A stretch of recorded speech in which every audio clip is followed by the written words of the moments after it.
welcome back to my channel, and for today's video, we are here on Tagaytay, Nasugbu Highway. So ayan, nag-car tayo going to this property. Meron tayo ngayon na new property natin na i-open, 314 square meter, clean title, ready for transfer. Andito lang yung landmark, guys, Merben, Tapsilogan, ayan siya. Tapos the property is overlooking view of Taal.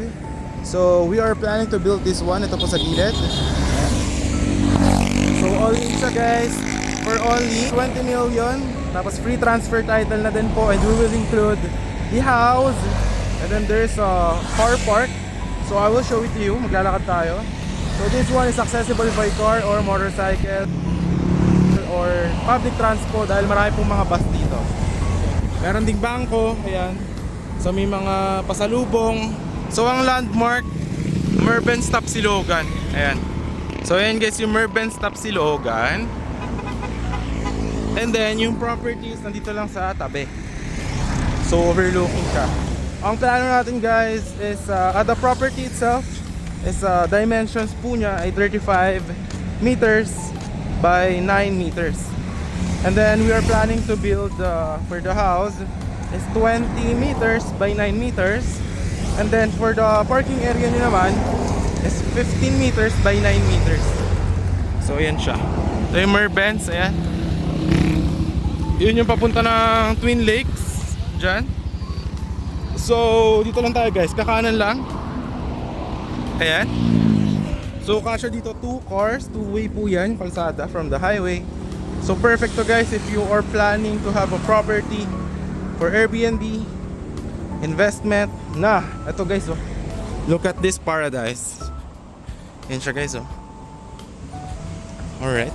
Ayan, oh, overlooking. Yan na mismo yung Taal, guys, oh. Ayan siya, oh. Oh, ayan yung Taal Lake. Tapos ayan yung Taal. Ayan, oh, kita nyo ba? Ayan siya, teka, ayusin natin. Ayan, guys, oh, ayan yung Taal. Ayan. Tapos ito yung property. Ayan, oh, ayan, oh. 35 meters. Pataas po yan dyan by 9 meters. Ayan. So ayan, oh. Ayan yung Merben Tapsilogan. Okay. So bababa tayo. Pakita ko sa inyo yung property.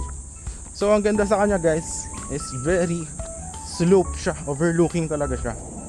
Tapos ito, may daan dito. Ayan. Marami ring mga kapitbahay. May linya ng kuryente, may linya ng tubig. So ayan siya. Ayan, kung makikita nyo, guys, so, ito na mismo yung lot. Nandiyan na yung simula. Taas pababa yan, 35 meters. So ang total is 314 square meter, clean title. Okay, so this is where we'll be building the house and the parking, no? So yan, napakaganda.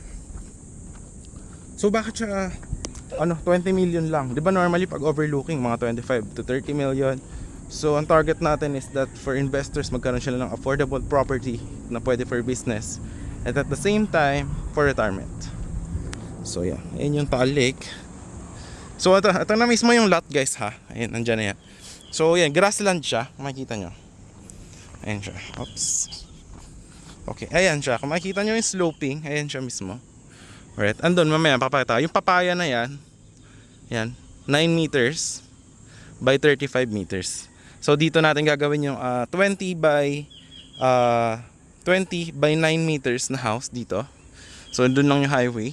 Tapos dito natin gagawin yung parking, 15 ang taas, tapos 9 meters. Para buhos siya. Meron dito, yung mismong daan, ile-level natin yung parking para dyan kayo magpa-park. Tapos meron siyang basement. Tapos yung dito naman, sa 20 by 9 meters, dito naman, ang gagawin natin yung house is this one. Ganyan yung design. So yung floor area, ang target natin is around 200 square meter. Okay? So syempre, pag sinama mo yung parking, 250 na yan. Okay? So ito na. Yan yung overlooking natin na view. Itong mangga, pwede natin putulin para overlooking talaga kayo sa Taal. Yan siya. So ito pala, guys, ang terms dito, down payment is for only 5 million. Tapos we will make the house and the improvements. So it will take us around 5 months. So 5 million, tapos pay kayo na every month 1 million, 1 million, 1 million, 1 million hanggang matapos siya. 5th month turnover, tapos 10 million na yung total nyo na bayad. Tapos pay na kayo ng 8 million pag na-turnover natin. So total nyo is 18 million na. So deed of sale signing, turnover, and then yung 2 million remaining is tsaka naman natin, tsaka nyo naman need bayaran kapag ito transfer naman yung title sa inyo.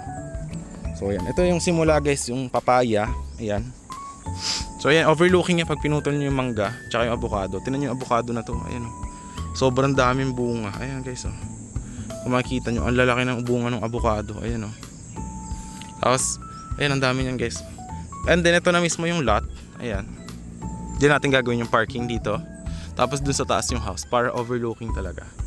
Tapos dito guys, may house din dito na mga, ayan, target din nila overlooking.